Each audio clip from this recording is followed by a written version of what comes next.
हर हर महादेव, राधे राधे आप सभी को। मेरा नाम है किरण और मैं एक गृहिणी हूँ। इस वीडियो में आपको मैं आज साझा करूँगी कि कैसे मैं यूट्यूब, घर, 2 बच्चे और शिव भक्ति इन सारी चीज़ों को कैसे मैनेज करती हूँ।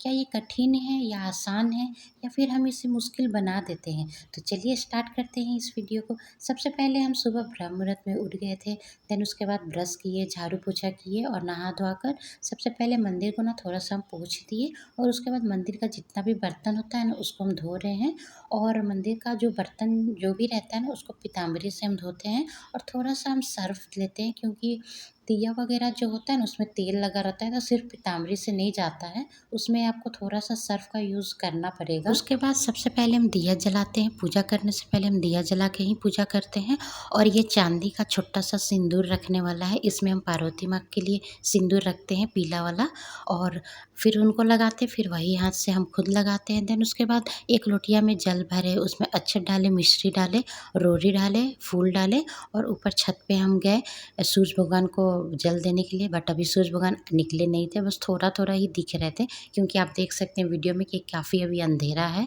और ऊपर ही महावीर जी का झंडा भी है, तो उनको भी हम जल दिए, दिया बाती किए। फिर ऊपर से हम नीचे आए, फिर यहाँ पे तुलसी जी का पूजा कर रहे हैं और उनको हम थोड़ा-सा रोड़ी लगाते हैं और मिश्री थोड़ा चढ़ाते हैं और उसके बाद दिया बाती इनके पास भी हम किए। मुझे ये चीज़ बहुत अच्छा लगता है मेरे घर का कि जैसे ही हम अपना घर का मेन डोर ओपन करते हैं ना, तो सबसे पहले तुलसी जी मुझे दिखती हैं और बहुत सारे पेड़-पौधे हैं बट किसी पर मेरा नज़र नहीं जाता है, तुलसी जी पर पहले जाता है और उनको हम पहले सुबह ही में प्रणाम कर लेते हैं और उसके बाद हम झाड़ू वगैरह बाहर भी करते हैं। उसके बाद फिर हम घर में आते हैं पूजा करने के लिए, तो सबसे पहले हम शंकर जी को भस्म लगाते हैं क्योंकि उन्हें भस्म प्रिय है। फिर वही हाथ से हम अपना माथे पे लगाते हैं। उसके बाद ये पीला कलर का चंदन ना सिर्फ़ शिव जी को लगता है और किन्हीं भगवान को भी नहीं लगता है। तो वही जब उनको भी माथे में भस्म की तरह लगा देते हैं उनको भी, फिर वही हाथ से हम अपने माथे पे लगाते हैं। देन सारे भगवान जी को हम लाल वाला रोड़ी लगाते हैं। लाल वाला रोड़ी हमेशा आप लोग याद रखिएगा कि लाल वाला जो रोड़ी होता है ना वो शंकर जी को नहीं चढ़ता है।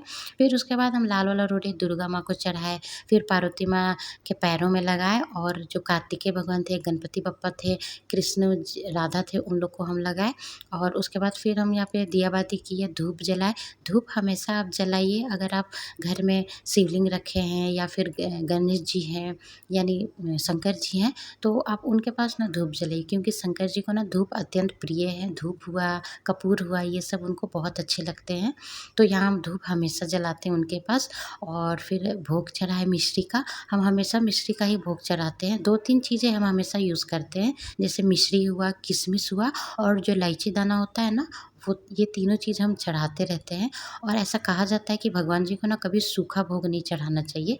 मेरा कहने का मतलब है कि कभी भी उनको सूखा चीज़ मत चढ़ाइए, ऐसा चीज़ चढ़ाइए जो धीरे-धीरे गलता हो, ऐसा ना अच्छा माना जाता है। फिर इसके बाद यहाँ शिवलिंग की पूजा कर रहे हैं और हो सकता है बहुत सारे लोगों को पता भी होगा या नहीं भी पता होगा कि घर में आप पार्थिव शिवलिंग बनाकर कैसे पूजा कर सकते हैं और उनको कैसे विसर्जन कर सकते हैं। तो मैं आपको अगले वीडियो में ये बताऊँगी कि कैसे मैं घर में पार्थिव शिवलिंग बनाती हूँ और उनको विसर्जित करती हूँ। क्योंकि अगर आज के वीडियो में अगर बताऊँगी तो बहुत लंबा वीडियो हो जाएगा और आपको बोरियत भी लगेगा। इसलिए मैं अगली वीडियो बताऊँगी, बहुत छोटा ही वीडियो बताऊँगी जिससे आपको करने में, समझने में आसानी होगी। पूजा हो जाने के बाद यहाँ हम आरती, दिया बाती करते हैं, धूप दिखाते हैं और फिर हम प्रार्थना करने लगते हैं और लास्ट में भजन भी करते हैं और नज़र भी उतारते हैं। मुझे बहुत अच्छा लगता है भजन गाना और लास्ट में नज़र उतारना। पता नहीं मेरा एक आदत बन गया है नज़र उतारने वाला।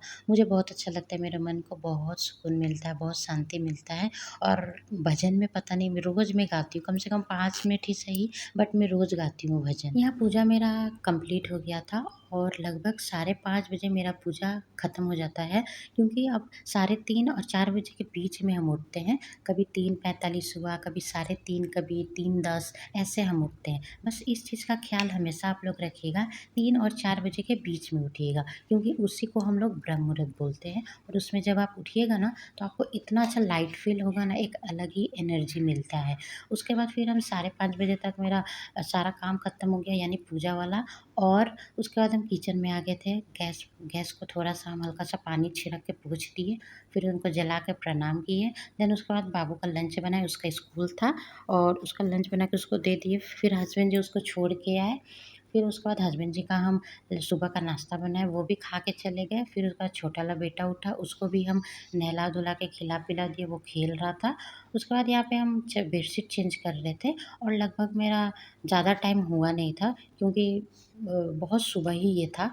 ज़्यादा टाइम होता नहीं है जल्दी, क्योंकि बहुत जल्दी-जल्दी हम काम करते हैं। मतलब अगर हम सोच लिए ना कि हाँ, ये चीज़ मुझे कंप्लीट कर देना है इतना टाइम तक, तो हम कंप्लीट कर देते हैं। मेरा ब्रह्म मुहूर्त में जब हम उठते हैं ना, तो उठने का यही फ़ायदा होता है कि एक तो इतना बॉडी में एनर्जी आपको अलग ही लेवल का मिलता है। उसके बाद आपका जो काम रहता है ना, वो टाइम से पहले ही हो जाता है। अगर आजकल लोगों के पास टाइम नहीं मिलता है कुछ करने के लिए, तो सबसे बड़ा इसके पीछे कारण ये है कि हो सकता है वो लोग टाइम से नहीं उठते होंगे। अगर उठ भी जाते हैं तो काम टाइम से नहीं करते होंगे। ये सोच के डिले कर देते होंगे कि चलो ठीक है, छोड़ दो थोड़ा देर, बाद में करेंगे। लेकिन बाद में करते-करते वो टाइम ना 1 घंटा से 2 घंटा, 2 घंटे से 3 घंटा हो जाता है। इसलिए लोग बोलते हैं कि अरे टाइम ही नहीं मिलता है। लेकिन आप खुद सोचिए, मेरे 2 बच्चे हैं, एक स्कूल जाता है, एक छोटा है, फिर भी मेरा काम सुबह 8 साढ़े 8 9 बजे तक मेरा सारा घर का काम कंप्लीट हो जाता है। बस मुझे खाना बनाना रहता है, तो खाना मैं 1 बजे के बाद ही बनाती हूँ, कभी साढ़े 12 में बनाती हूँ, कभी 1 बजे स्टार्ट करती हूँ।